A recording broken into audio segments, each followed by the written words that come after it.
Hey guys, and welcome back to another episode of Let's Discuss. Today I'm going to be talking about an individual stock, kind of breaking it down for you guys. If you are new to these videos, I kind of just pick a company, talk about their stock, talk about some of their past history, past performance, if they pay a dividend or not, and then I end up sharing some of the pros and cons that I find for these companies, and then at the end I give a recommendation on how I would approach it as well as a fair value estimate. So this week I will be talking about Advanced Micro Devices, ticker symbol AMD. AMD is a personal favorite stock of mine. I'm quite familiar with them. Actually, they're one of the first stocks I ever bought on my own. And over the last couple of years, I've bought in and out of them several times. So I'm excited to talk about them. If you are, again, new to the channel or a returning viewer, don't forget to check out my Monday video where I again talk about Dogecoin. So if you're into that, go check that out, as well as drop a like on this video if you do enjoy it, and if you have not yet done so, go ahead and subscribe. So before we get into today's discussion, I always feel the need to share, of course, that I'm not a financial advisor. I make these strictly for hobby purposes and entertainment purposes, so please do your own due diligence and research or consult an actual financial advisor before making any investing or money decisions. So now that I got that out of the way, let's discuss Advanced Micro Devices. So just a little bit about the history and background of AMD for anyone who may not know. AMD is one of the world's largest producers and manufacturers of semiconductors. They were founded in 1960. They've been growing ever since, really pretty steadily. They've had some turbulent periods, but generally people think they are a newer company because they have kind of been a growth stock over the last couple of years, but they've been around for actually 60 years now. So they are an older company. They currently trade on the stock market with a market cap of around 95 billion.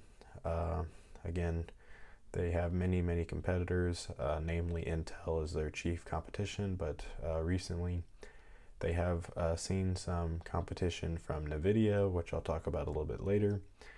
Again, they are a company that's come on strong the last couple of years, especially along the growth of the video game market as new consoles come out and people building personal computers for gaming purposes. AMD semiconductors have been used in a lot of these applications, which has been a good boost for their business. So a little bit about AMD as a stock. As of today, they do trade around $78 or a little bit less than, because they are down. They do not offer any type of dividend. They did a long time ago, but I don't believe they've paid a dividend since something like the mid-90s.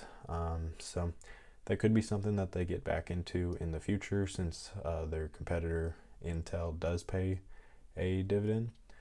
But as of now, there's been no plans to start paying out a dividend. A little bit about their growth and performance over the last several years. If you are a recently new AMD investor over the last 6 months or so, you've actually seen a little bit of a loss of about 6% in the last 6 months.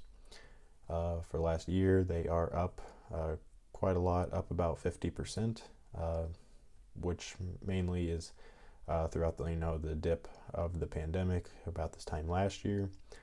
For the last 5 years, like I said, it's been quite a ride, up about 2,025%. For the last 10 years, they are up just only 775%, because like I said, they have been around a long time and they've had periods where they've really climbed up and then they've really shot back down. Most notably, they were one of the stocks really driven up by the dot-com bubble of the early 2000s. That shot them up in value, and then when the bubble burst, that sent their share prices tumbling. Year to date, they have continued to struggle a little bit.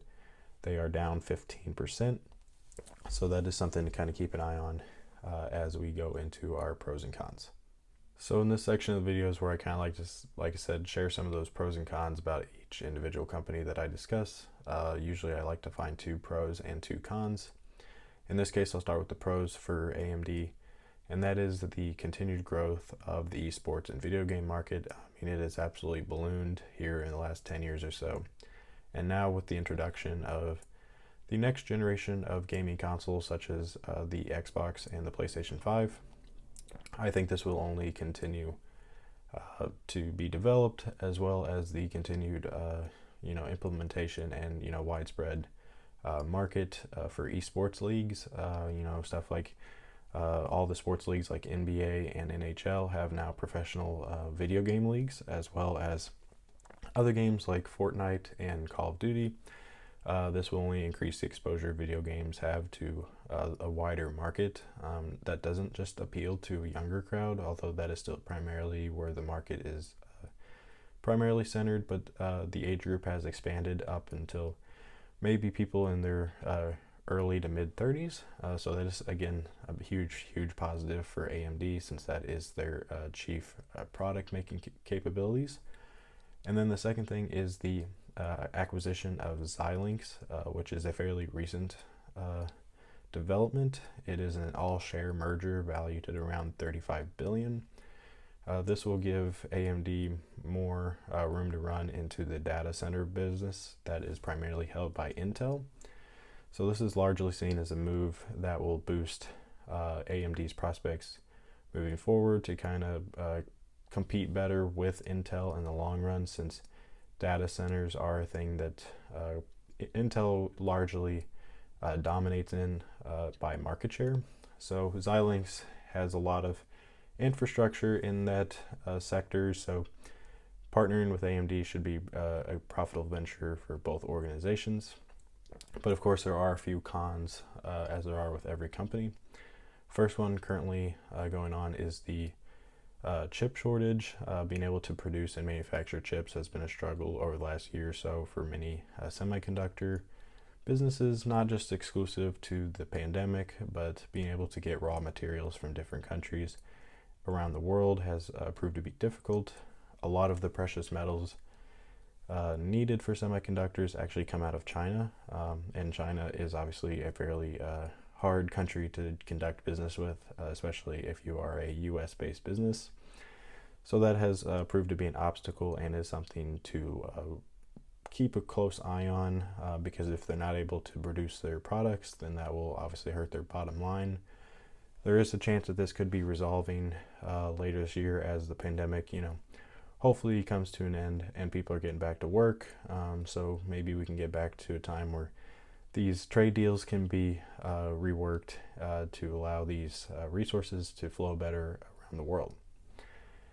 The other con, of course, is NVIDIA is kind of the third player in this field now. NVIDIA has largely started to encroach a little bit on Intel and AMD's market. For a long time, NVIDIA was just into GPUs, specifically for graphic cards. But recently, they have kind of started to delve a little bit more heavily into the semiconductor business, which is not a good thing for AMD or Intel both. So that's, again, something to consider when looking at AMD stock is this market starting to become a little too saturated with too many major players? I personally do not think that this is a huge concern, but it is definitely something to be at least a little bit wary of, since NVIDIA is a really huge company now and growing at a very, very high rate. So that will lead me into my purchase rating and fair value estimate. So just a few months ago, this would have been a harder call for me than it is now, since we've seen AMD's share price slide a decent amount in the last couple of months. I think I'm pretty comfortable in assigning AMD as a buy at current prices. Like I said, it's been trading in and around the $75 to $85 range for the last 2 months or so. I think its fair value estimate is actually closer to $95. They really have had good earnings reports. Their bottom and top line have been increasing. Their acquisition of Xilinx, of course, is going to be a boost to those books as well once that's finalized. So I just see very little downside AMD stock at this current price point.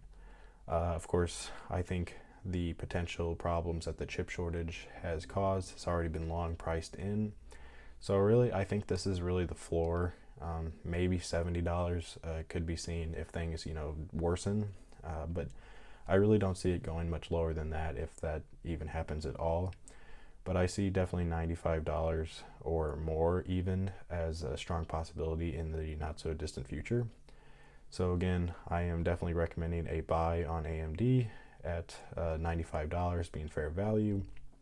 Like I said, I've been with AMD for a long time. I've bought in and out of them. I can remember, I think I bought them first when they were around $8 a share just a few years ago. I bought and I sold them, and then I bought and sold them again, and then several times since then I bought in and out, taking profits. I wish I would have just bought a ton and stayed in, but I guess I wanted to take my profits off the table. But for about the last year or so, I've been in, and I've continued to buy more, as people who follow my M1 Journey series probably know. So again, AMD is a strong company that I think has a strong future. I think they will eventually overtake Intel as the industry leader in semiconductors. So I'm confident in saying that they are a buy in a hold for many years to come, probably at least 3 to 5 years at a minimum. So I am more than fine making them one of my core holdings. So again, that's going to pretty well wrap things up for this video. If you did enjoy, go ahead and drop a like, and as well subscribe if you haven't yet done so. Go ahead and also share your thoughts on AMD down in the comment section. If you are a shareholder, let me know. If you like Intel or NVIDIA better, please let me know why. So yeah, that'll pretty well wrap things up. I did hope you enjoyed it, and I hope to catch you on my Monday M1 Journey video.